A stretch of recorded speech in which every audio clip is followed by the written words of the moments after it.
Hello and welcome to this edition of Wineskins. I'm Father Jim Korda.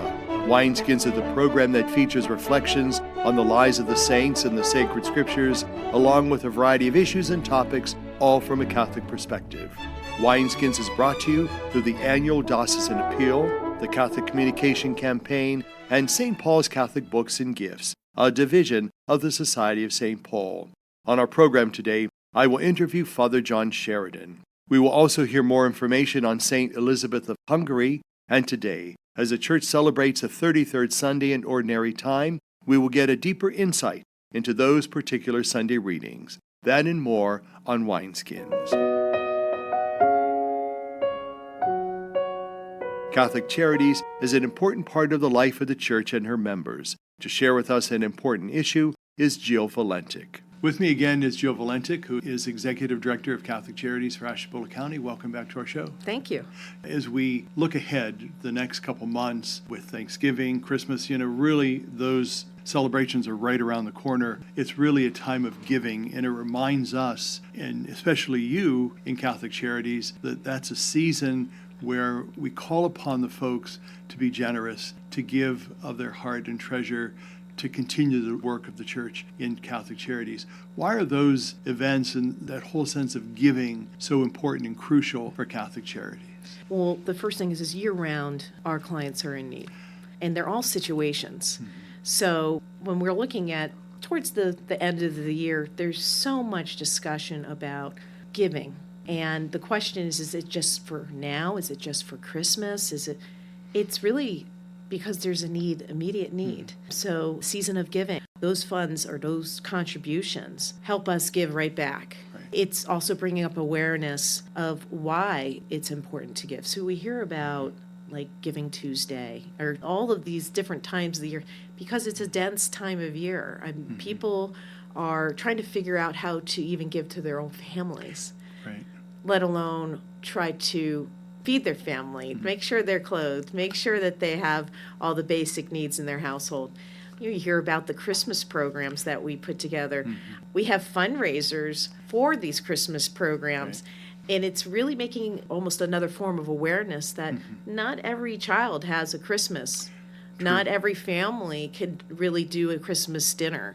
Mm-hmm. And we give back by having these fundraisers or having more of awareness campaign on how to serve. What I find interesting is that we're always thinking about Christmas, even True. After Christmas is over, saying, what are we going to do? How are we going to improve mm-hmm. things for next year? And one of the events that we have is called the Halo Dinner Dance. And the planning for that is all year round. Mm-hmm. So we're always working for our Halo Christmas giveaway program because you have to start working on it right after Christmas Sure. ends. Mm-hmm. What I find so amazing is that the collaboration that occurs during these times of giving. There's community organizations that collaborate with Catholic Charities.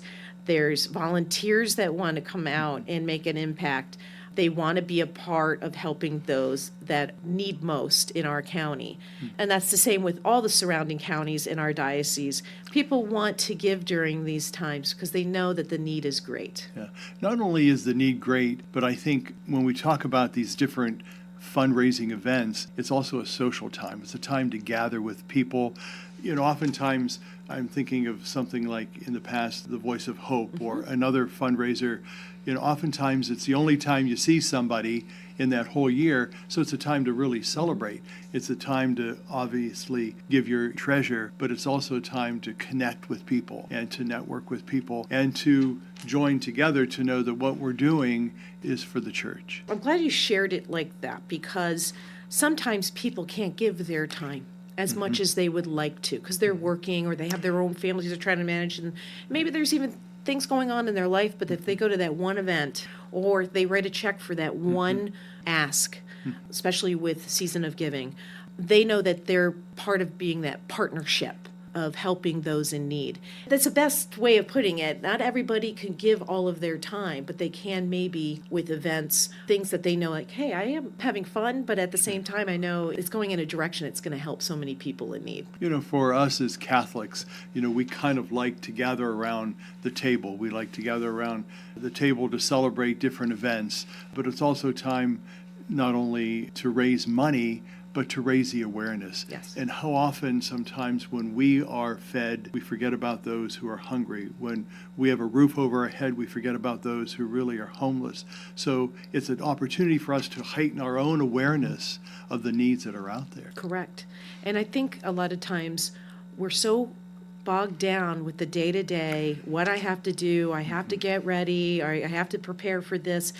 And if we can somewhere squeeze in our message in between everyone's crazy schedules, just so they know, whether it's on social media or through the newspaper, us sharing what we're doing helps them understand that there's still a need. Maybe even they might want to volunteer for us, in the future. They're aware that there's something going on, because I know that there's people who pray for those that are walking the streets, or they hear that there's people who don't have enough food. I would like to know that they feel comfortable, that they feel that there's people, organizations, Catholic charities making an impact for those that they don't know. I've mentioned in previous wineskins that some people have asked me, how do you go home at night when you see things, see hardship? And my response is, I'm happy we have people coming to our agency. It's those that don't know to come to our agency that I worry most. Right. And that's where you can lose sleep, because you're like, I wish that person knew to come to our agency, especially, let's say, during Christmas time. Right. How can we make things work for your household during the holiday season? In closing, we want to give a shout out again to the annual Diocesan Appeal, which is well over 6 months into it, but yet so crucial and so needed. And a large amount of the percentage of the money collected goes directly to Catholic charities. Correct. Thank you, Jill Valentic, Executive Director of Catholic Charities for Ashtabula County, for the work that you do, the work of your agency, but also the many volunteers that you have and staff who dedicate their time, service for the work of the Lord. For Wineskins, I'm Father Jim Korda. Saint Elizabeth of Hungary was a symbol of Christian charity. To tell us more is Bobbi Bankovich. She is from St. Paul Church in North Canton. Although Saint Elizabeth died on November 16th, her feast was transferred to the 17th so that it would not conflict with the feast of Saint Gertrude.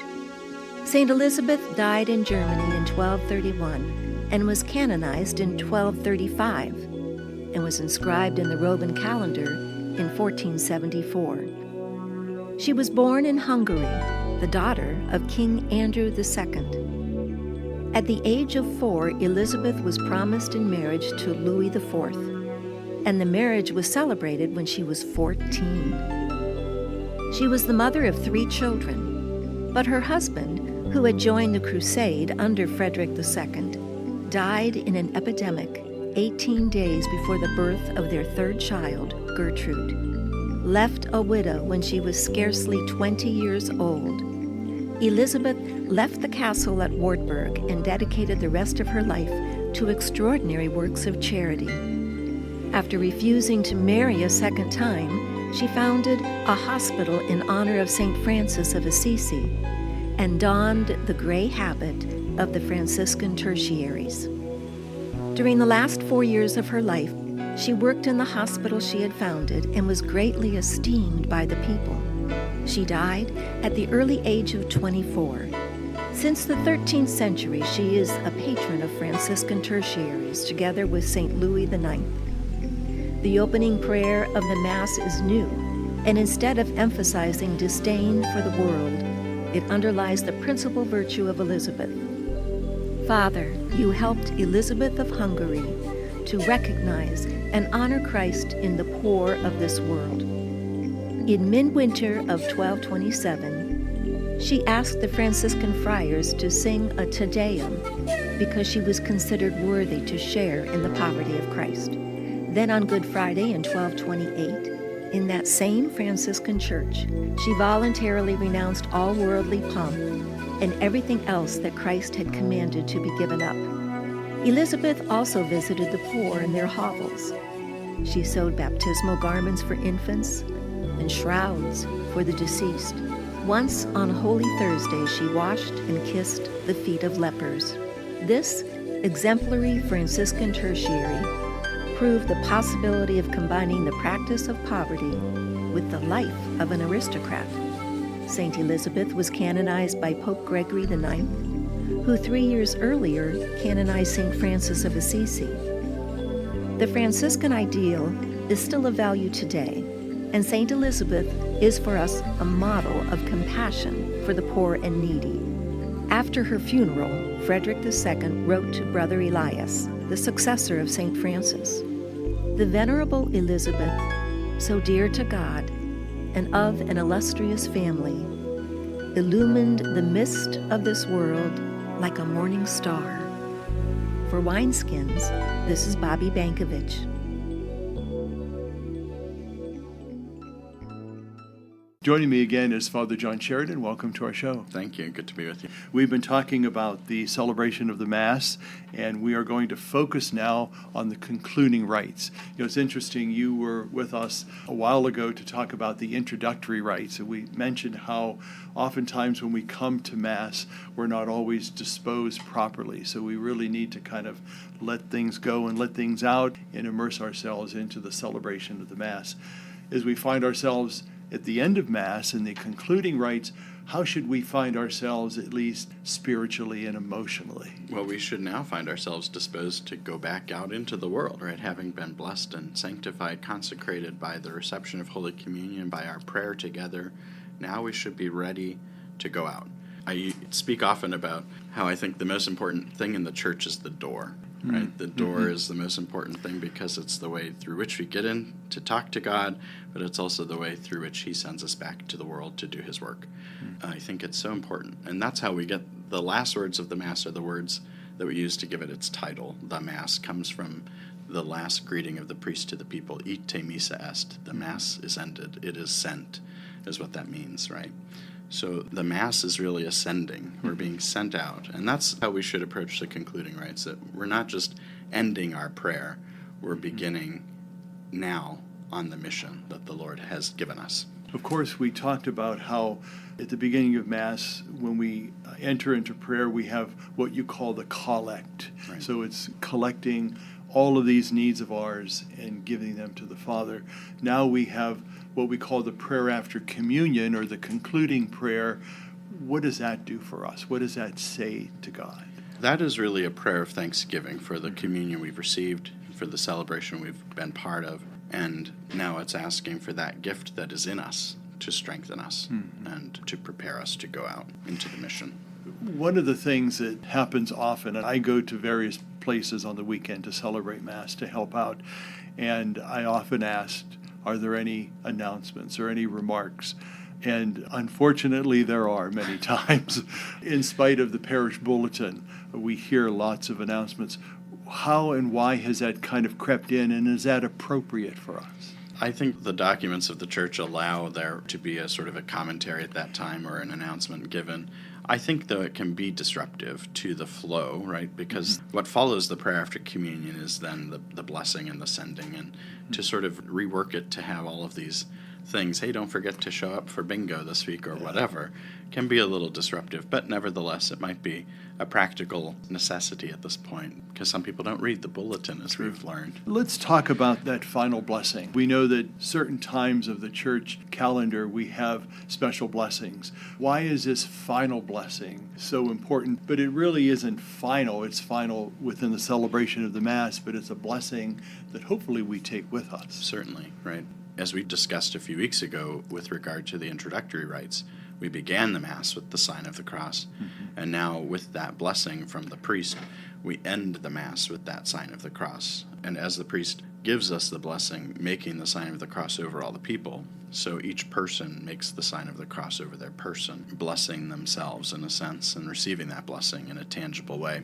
This is so important because it reminds us that we're not alone as we go out, right? That God is with us, that He's giving us a blessing, that we're receiving a gift from Him as we go. Going back to that blessing, when we walk into church, we automatically bless ourselves with the holy water at the holy water font. So we make the sign of the cross.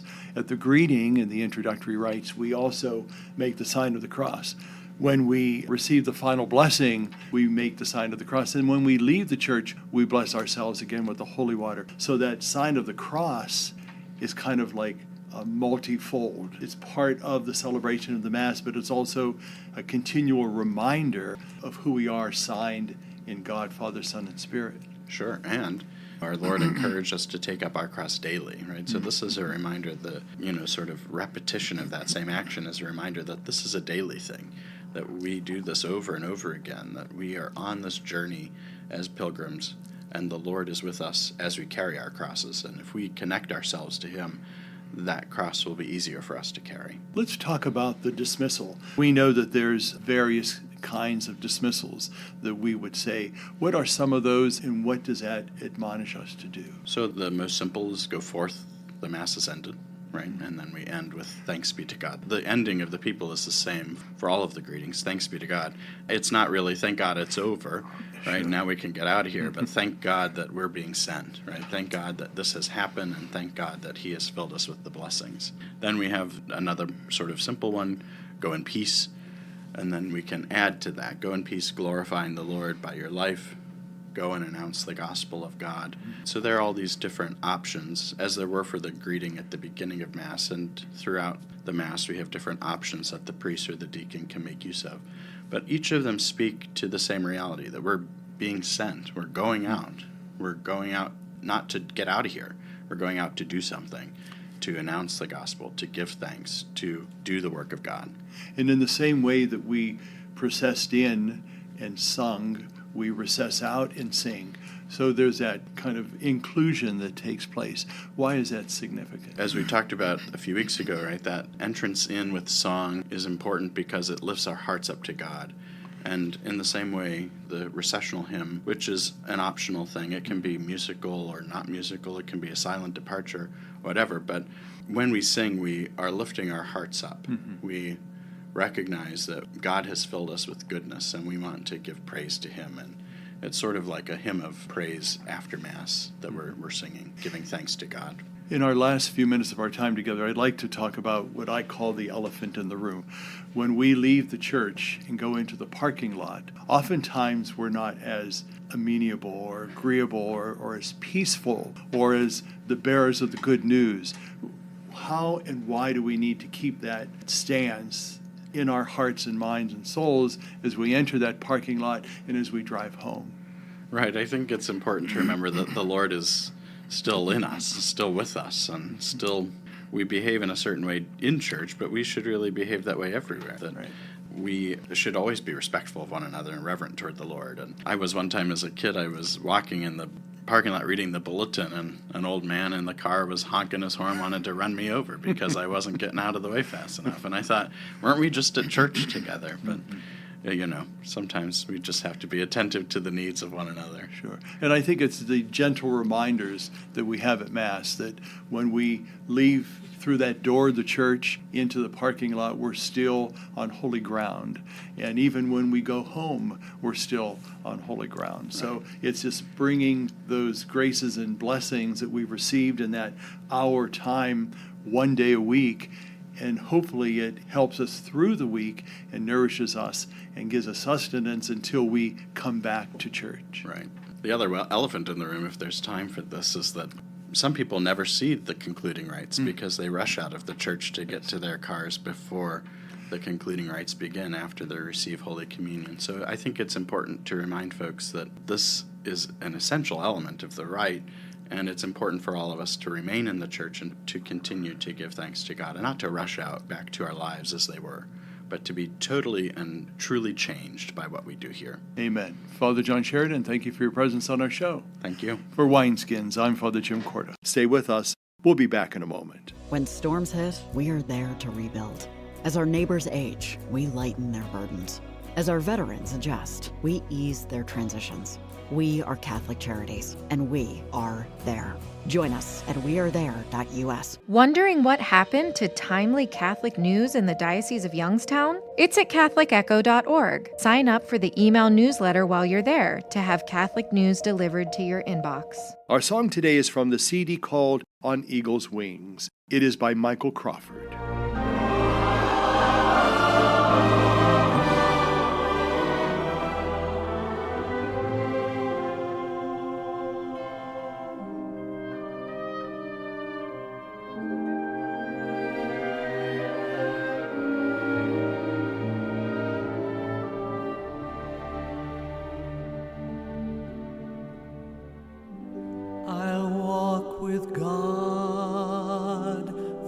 from this day on, His helping hand I'll lean upon.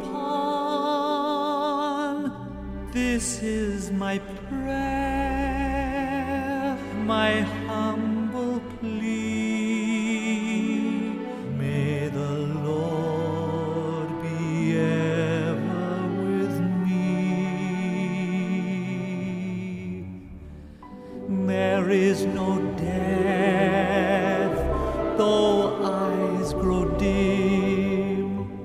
There is no fear when I'm near to Him. I'll lean on Him forever, and He'll forsake me never. He will not fail me as long as my faith is strong. Whatever road I may walk along,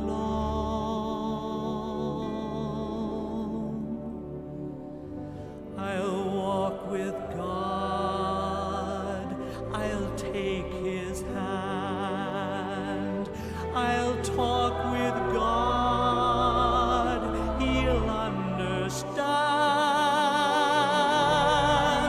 I'll pray to Him each day to Him, and He'll hear the word that I say.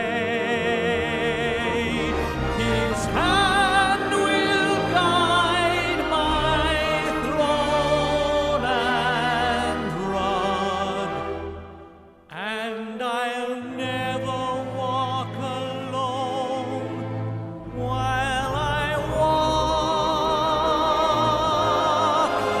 with God.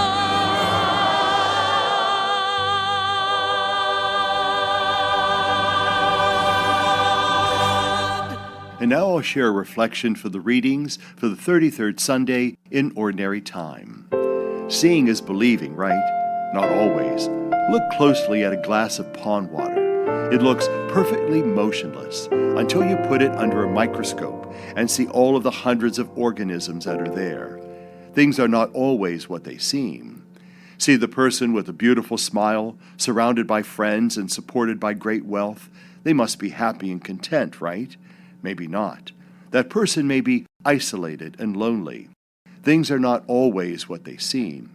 In today's gospel, Jesus cautions his disciples to be aware that appearances are often deceiving. To accomplish this, Jesus set his remarks on the last days. Jesus extended the vision of his disciples across a span of time to the end of time. Only then could they see reality from God's point of view. Jesus reminded his disciples that the permanent is often temporary. As Jesus walked with his disciples to the Jerusalem temple, they were impressed by its size and beauty. It was an architectural wonder. King Herod spent over 40 years building it. But Jesus said that the time would come when every stone of that edifice would be thrown down. Such a statement seemed blasphemous. Today, a large Muslim mosque stands over the very site of that temple. Herod's temple was destroyed by the Romans just 40 years after Jesus made that prediction, and Rome itself was destroyed a few centuries after that.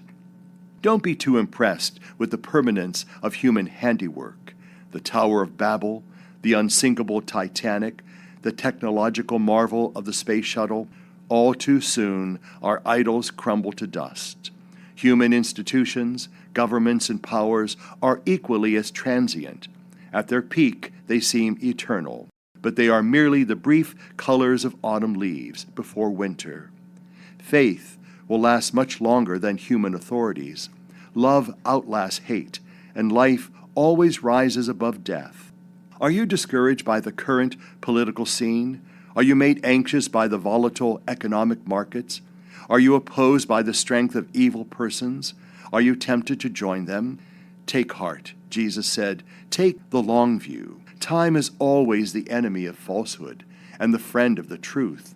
Remember, God controls the clock.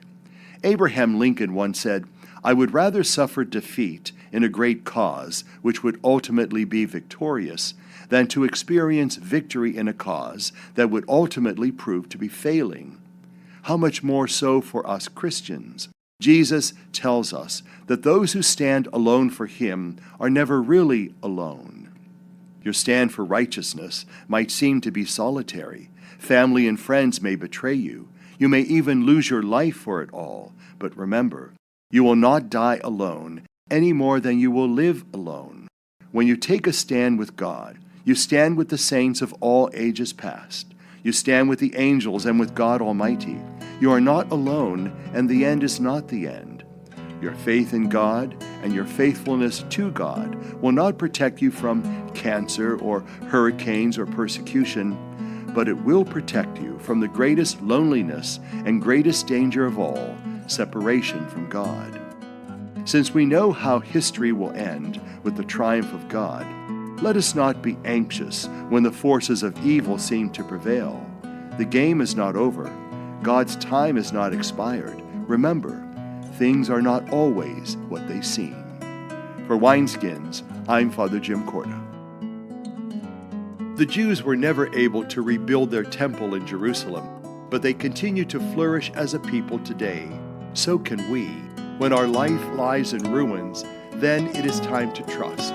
Then it is time to persevere. Then it is time to hold on, believing that by the grace of God, we can secure our lives. Wineskins is the production of the Roman Catholic Diocese of Youngstown.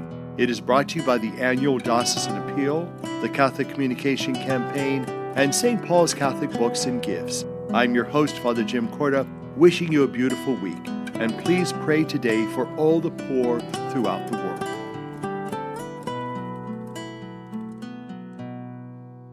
What have you done for your marriage today? I gave my wife a hug this morning.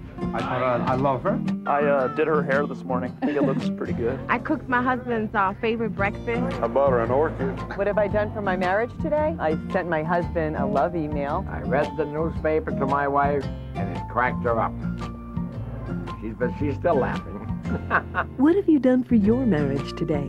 Make a change for the better. Need help?